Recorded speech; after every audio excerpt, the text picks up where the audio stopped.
Washington. Omarosa Newman, the former reality TV star who followed U.S. President Donald Trump into national politics, has stepped down from her post as Director of Communications at the White House Office of Public Liaison. Omarosa Newman resigned yesterday to pursue other opportunities. Her departure will not be effective until January 20, 2018. We wish her the best in future endeavors and are grateful for her service, Press Secretary Sarah Huckabee Sanders wrote in an email. Newman is one of few high-profile African Americans who supported Trump during his presidential campaign last year and is one of the most visible black aides in his administration. Read the latest news on U.S.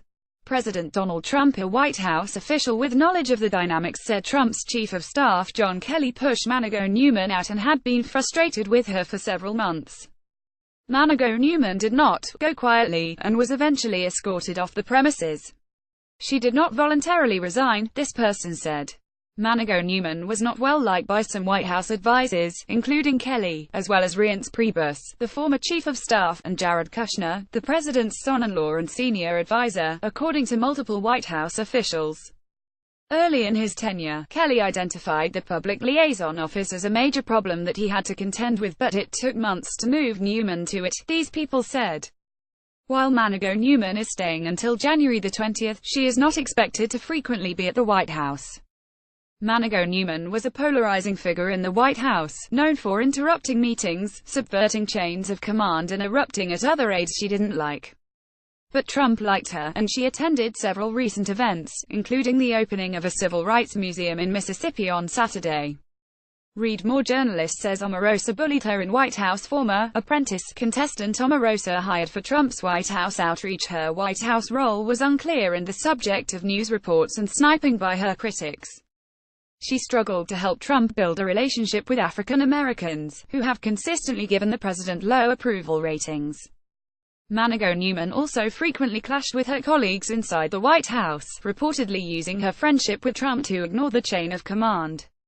Longtime black Republicans also chafed at Newman's White House post, arguing that she was not a true member of the party. Before Trump entered the presidential race, she was backing Democrat Hillary Clinton. During the past several months of the Trump administration, she has engaged in public spats with African American groups, including the Congressional Black Caucus, grassroots activists and black journalists. She also was criticized for promising that Trump would provide additional funding to struggling historically black colleges and universities, which didn't quite materialize. The presidents of those institutions gained little other than a highly publicized meeting with administration officials in February, which included a photo op with Trump in the Oval Office. Two people close to the administration also said that Newman neglected to find enough attendees for a Black History Month event early in the administration. And the office, which is key for building coalitions, became seen as what one person close to the White House described as the island of misfit toys, where people who couldn't be slotted into other roles were sent. Reached by phone Wednesday, Newman referred a reporter to Sanders' statement about her departure. Newman became a breakout star in the first season of Trump's Apprentice franchise by playing the role of a backbiting villain who would kneecap other contestants in her quest to win.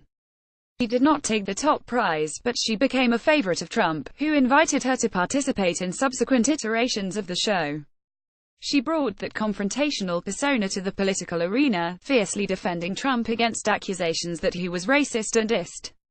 During the campaign last year, she elicited ire and eye rolls when she predicted in an interview on Frontline that Trump would win and that every critic, every detractor will have to bow down to President Trump. Armstrong Williams, a businessperson and a longtime friend of Newman, said she had planned to stay only a year in the job, which paid a salary of $179,700, the highest possible for White House staff.